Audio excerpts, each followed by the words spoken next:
Eu quero pregar a palavra do Senhor debaixo do tema Os Pilares do Evangelho.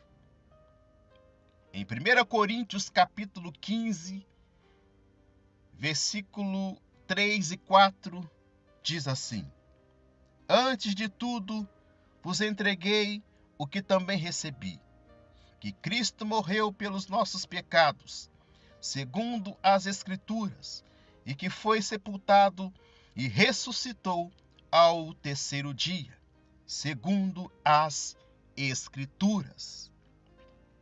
O apóstolo Paulo, o apóstolo dos gentios, escrevendo sua primeira carta à igreja de Corinto, no capítulo 15, versículos 3 e 4, declara que o Evangelho não é uma mensagem elaborada pelo homem, mas recebida de Deus.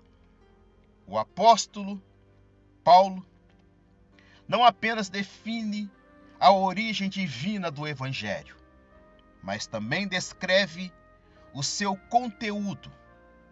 Por isso, então, separo aqui algumas verdades elencadas como os pilares do Evangelho. Em primeiro lugar, a morte de Cristo. A morte de Cristo é o amago da mensagem cristã. Ela lida com a questão do pecado, pois Cristo morreu pelos nossos pecados.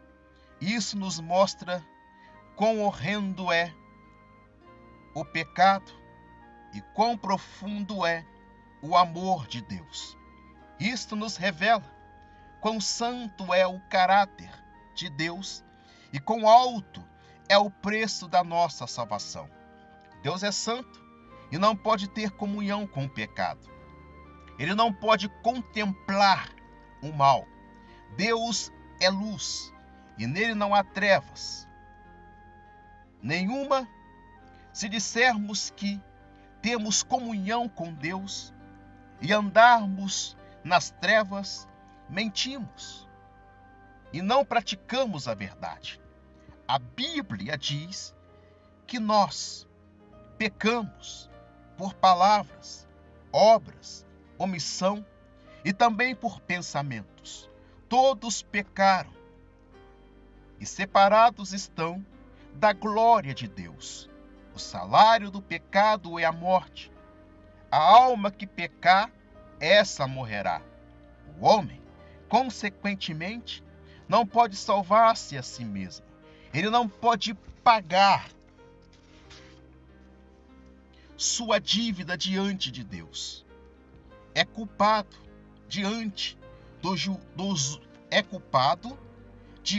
justo juiz.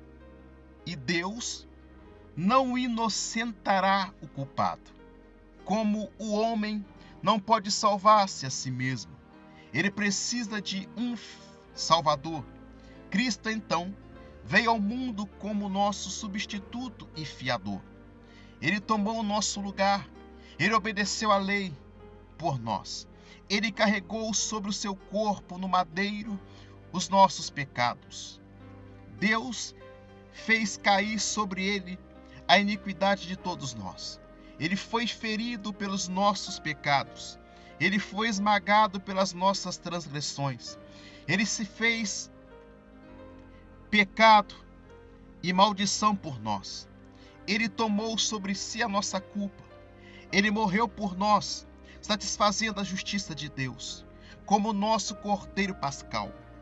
Por sua morte, fomos justificados. Ele pagou a nossa dívida e depositou em nossa conta a sua infinita justiça. A morte de Cristo fala-nos da justiça de Deus, que precisou punir o nosso pecado, mas também proclama o amor de Deus, que não poupou o seu próprio Filho para nos redimir dos nossos pecados. Em segundo lugar, o sepultamento de Cristo. O sepultamento de Cristo desfaz todas as tentativas maliciosas dos embusteiros que conspiraram contra a veracidade da morte de Cristo.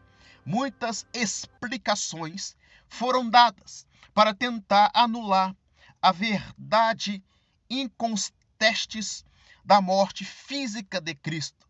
Alguns críticos disseram que Jesus não chegou a morrer, mas teve apenas um desmaio na cruz. Jesus não sofreu apenas um desmaio na cruz. Sua morte não foi um embuste, mas um fato real. Ele esteve no ventre da terra. O evangelho não está edificado sobre um fundamento roto.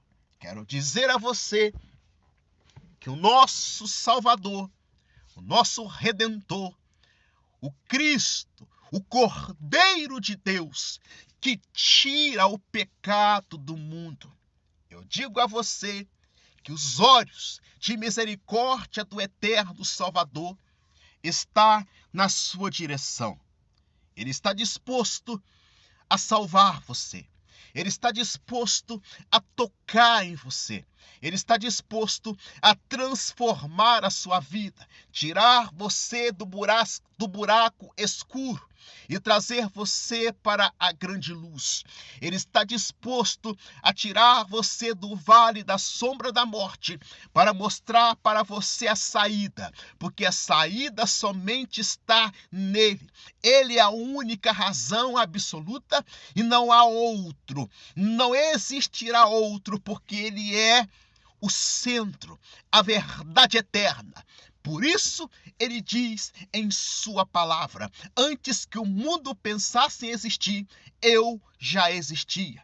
Receba esta palavra, seja abençoado, abençoada por Deus. E se você não me conhece, eu sou o pastor Alexandre Moraes. Se inscreva no meu canal no YouTube para que você possa ser notificado por mensagens cristocêntricas que chegarão no canal para impactar e mudar a sua vida.